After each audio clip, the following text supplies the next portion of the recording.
We are joined now by the Foreign Minister of Jordan, Nasser, Judeh. Mr. Minister, thank you for joining us this morning. Do you have any solid information right now about the American hostage, Kayla Mueller?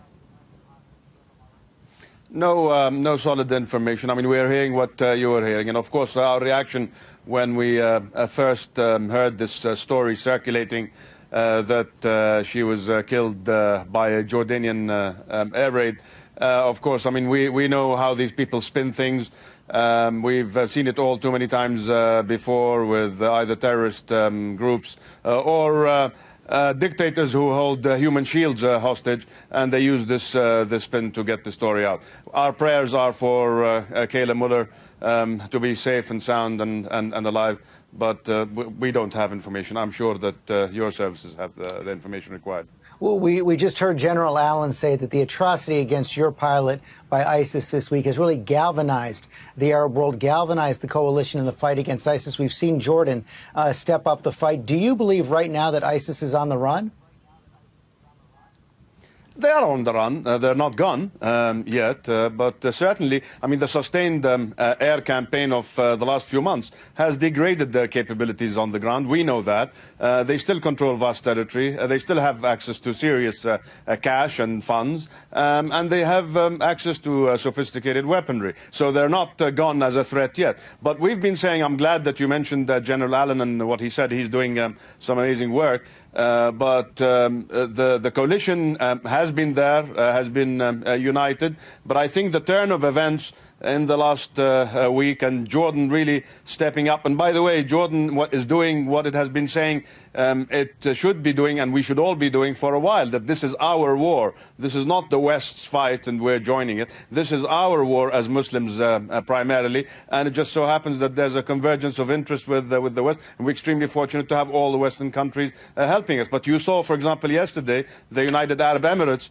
deciding to send a squadron of F-16s to be stationed in Jordan. I think what Jordan has done has given birth perhaps to this idea that we're promoting that it is an Arab fight and it has to have an Arab stamp to it. You say it's your war, it's an Arab war. Most military experts believe that even though the airstrikes have been effective, as you say, in degrading ISIS, it's going to take ground troops to rout them out. Is Jordan prepared to send ground troops into the fight against ISIS?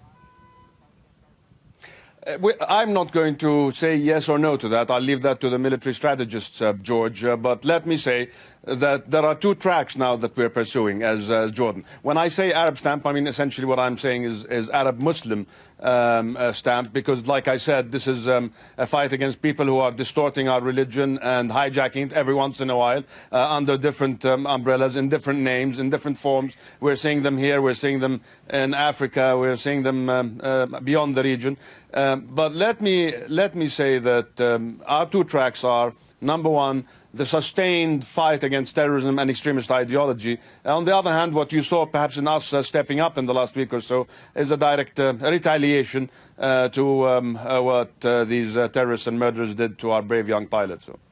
What will it take to win this war, and are you worried about a backlash among your own people? No, there is no backlash whatsoever. In fact, quite the opposite. Our people have been united in fighting extremism and terrorism for many, many years. Don't forget, we were targets of this. And you remember our hotel bombings in 2005, our own 9/11, if you will, because it was the 9th of November then. So we've been fighting them for a while. Now, before, and we have to be quite honest, every time there's a military effort against a nation or against a terrorist organization, you will find, people on both sides of the spectrum arguing for or arguing against. And this happens in every country, including yours. But I think that the few who were perhaps opposed to this intervention against terrorists, once they saw the ugliness in the most horrible way of how our pilot was murdered and burnt alive, I think that that's gone. We're all united now that these people have to be fought and have to be eradicated. How will this battle be won? I'm sorry? How will this battle be won? Well, it's on different tracks, George, as His Majesty the King says. Number one is the military, because of the clear and present danger, because of what we see every day in Syria and Iraq and beyond. You saw what happened in Australia, in Paris, in Ottawa, and God forbid, but it's going to happen elsewhere. Number two is the security argument, the security of the region and the security of the global security, actually. And number three is the ideological war. And I think perhaps this is the long-term war that requires all of us to be on the same sheet of music. So there's no doubt we shall prevail, but it's not going to be easy and it's not going to be quick. Mr. Minister, thank you very much for your time this morning. Thank you very much, my friend.